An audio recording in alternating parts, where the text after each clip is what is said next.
Hello everyone, my name is Cindy and I'm from the Faith Place Adult Day Program. For my video this week I decided to do something different. I decided to do a COVID time capsule. I have grandchildren that range from the age of 5 to I think he's 9 months now. So they might not realize what it was like before COVID-19. So I decided to make a little time capsule with things that are important to me and my family and my kids during the COVID-19. Now, your COVID-19 box will be designed specifically when you do it to things that are important to yourself. So everybody's time box will probably be a little bit different.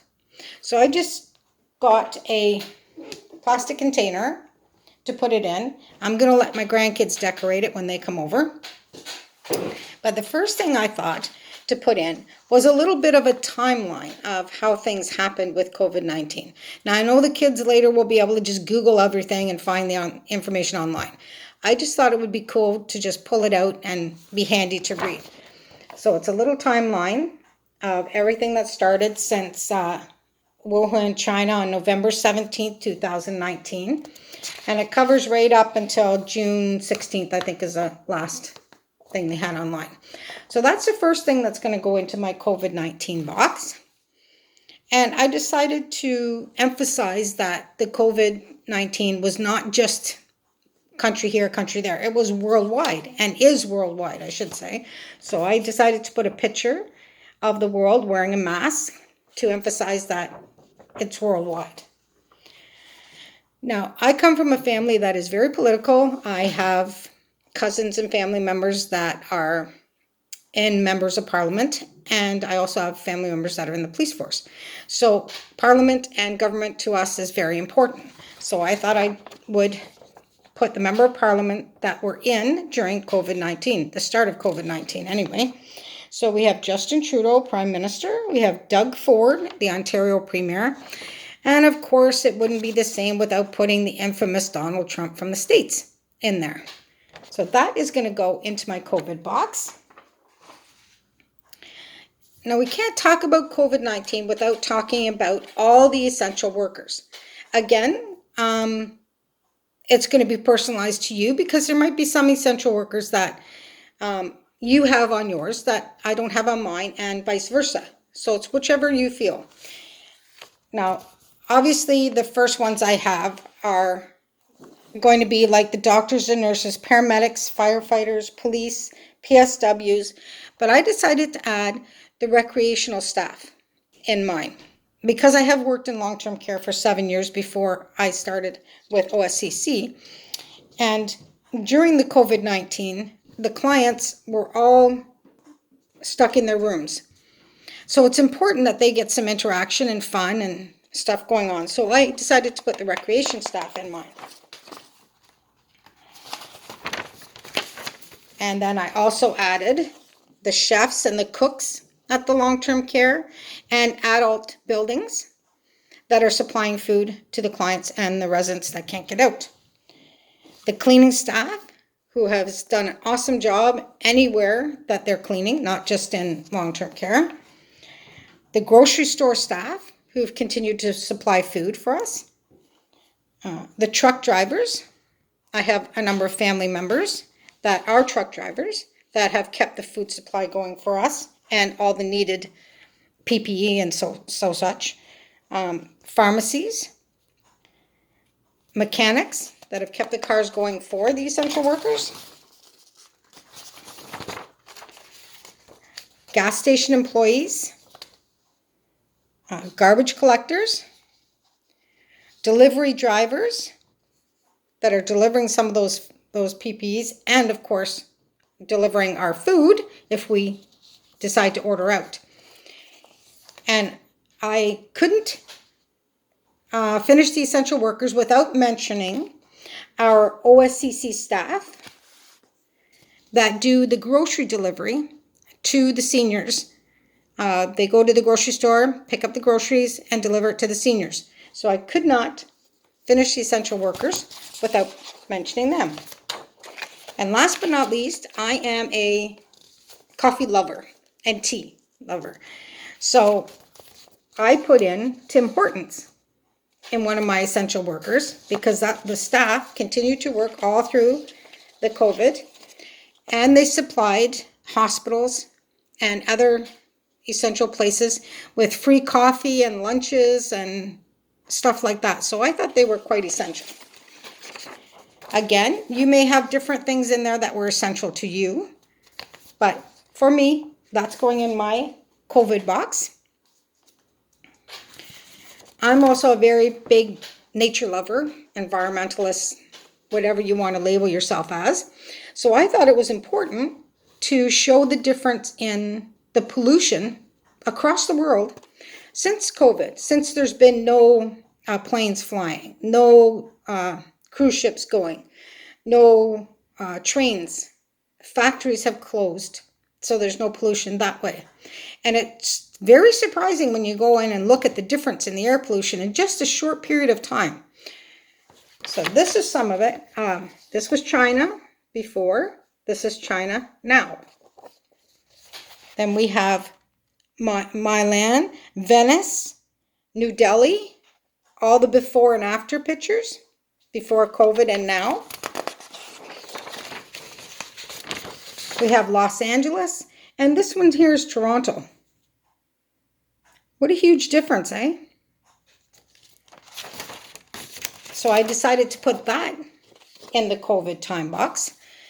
Now I know it's not realistic to think that we can keep the air pollution like that, because once the planes and stuff start going again, because they need to go again, it's going to be interesting to see how long it takes for the pollution levels to go back up again. Again, I'm a wildlife and marine fanatic. I love that kind of stuff. I'm always out in nature hikes and photography. So I thought it would be interesting to look at the wildlife and marine life increase during COVID-19. Without people being around, without boats in the waters and stuff, it's very interesting to see the increase in all wildlife and marine life. So I got a picture of the animals take to the streets and the different kinds of animals that have been seen since COVID-19.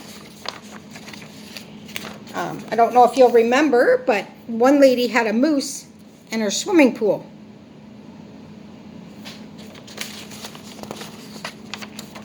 And marine life has had a drastic increase in all their animals, the marine life animals.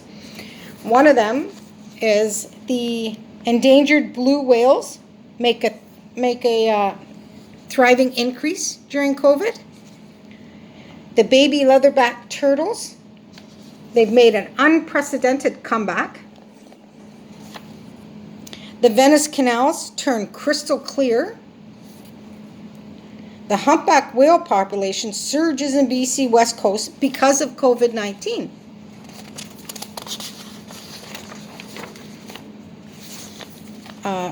Increase in great white manta rays. An increase in the dolphin population.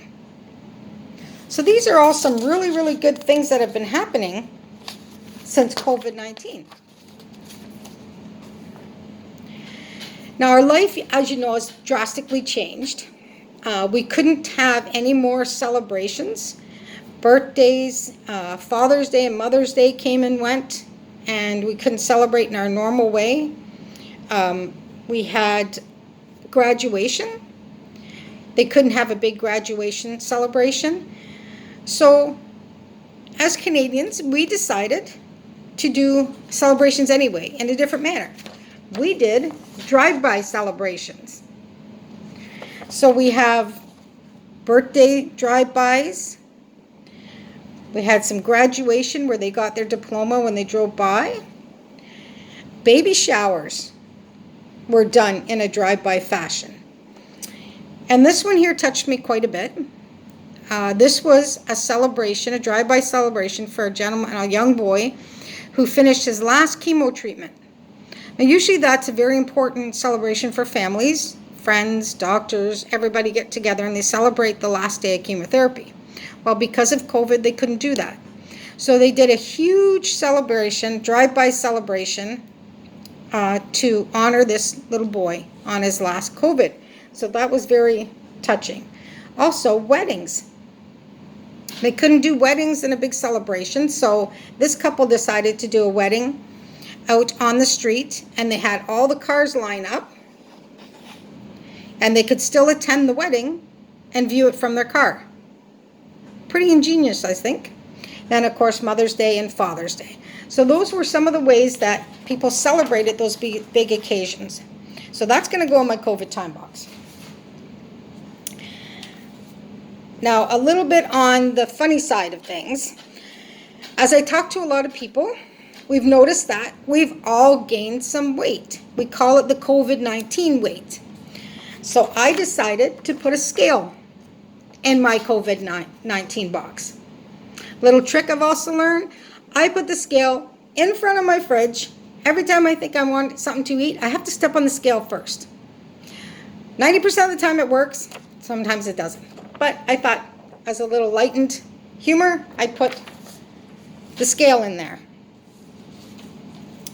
Other thing that's changed is since COVID-19, a lot of people have been doing baking at home. So we went out to find flour, and there was no flour in the stores for a short period of time. So I'm putting a picture of the flour in my COVID-19 box. And as we all remember, at the start of COVID, everybody was going crazy over toilet paper. You couldn't buy toilet paper. They were fighting in the grocery stores for toilet paper. So I'm going to put a roll of toilet paper in my COVID box. And the way to keep COVID at bay was and still is, wash your hands, wash your hands, wash your hands. This is my grandson's favorite kind. It's coconut mint drop. So I'm going to put that in my COVID box. Probably won't stay there because we'll have to use it when he comes, but wash in the COVID box. Another thing that was essential was Purex hand sanitizer. Again, it's hard to find. It's coming back now. But I use this religiously. I have one in my car. And as soon as I come out from the store, I put it on my hands, then take my mask off, put it on my keys, put it on my steering wheel, and off I go. So Purell hand sanitizer is going in my COVID-19 box.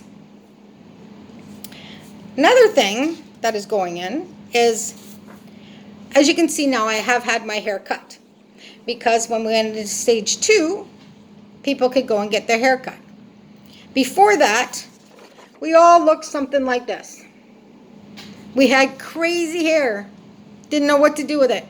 So the crazy hair picture is going to go in my COVID box.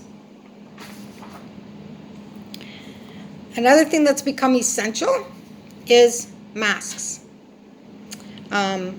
Now we have to wear them to go into any inside places. But I've actually been wearing one for quite a while since this basically started. I've been wearing one. So the face mask is going into my box. And I'm going to add also a little picture of me and my grandson at the lake, obviously before the haircut. See what I was saying? Crazy hair. Wearing our masks at the lake. That's going in the COVID box. Now, since it started, I'm fortunate enough to be able to still have a job where lots of people have not, and I work from home. I am not that smart electronically with electronic devices. And when I'm trying to learn a new program or a new technology, I like to have somebody here to show me. I do better by showing. So we've had to learn how to use these technologies since we've been working from home. It's been challenging, but I think I got the hang of it. And it's become part of an everyday kind of life. Some of those technologies that I had to learn was Zoom conferencing. Got the hang of it now, know how to turn the microphone on and off and the video off and on. And phone teleconferencing. You can have a few people at a time on the phone talking. I learned how to do that. a little tricky the first time I cut a few people off, but as I said, I got the hang of it now and things are okay. My favorite one is Facebook Messenger chat. So I use it every other day to read goodnight stories to my grandkids.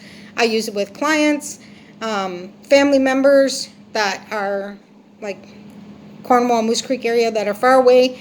You can video chat and keep up to date. It's been handy. These are some of the technologies. There are probably a lot more, but these are the ones that we use the most. That's going to go into my COVID box. When my grandkids open it, they're going to say, that's everyday use, Grandma. Why are you having a hard time? Another thing I'm going to put in is catchphrases. A lot of catchphrases have been used during the COVID-19 and will probably be around for quite a while longer. One of them is, we are all in this together. Another one is, stay home, stay safe. At the beginning, that was all over the news, commercials, everything. Stay home, stay safe. Only go out if you absolutely need to. Social distancing, 6 feet apart. And now the new ones that's just come out recently is social bubble. Your social bubble. How many people can go into there? Those are a few catchphrases. That's going to go into my COVID-19 box. Like I said, everybody's COVID box is going to be individual to things that are important to you during this time. So I hope you enjoyed this video, and I hope you have lots of fun putting your COVID-19 time capsule together. Thank you.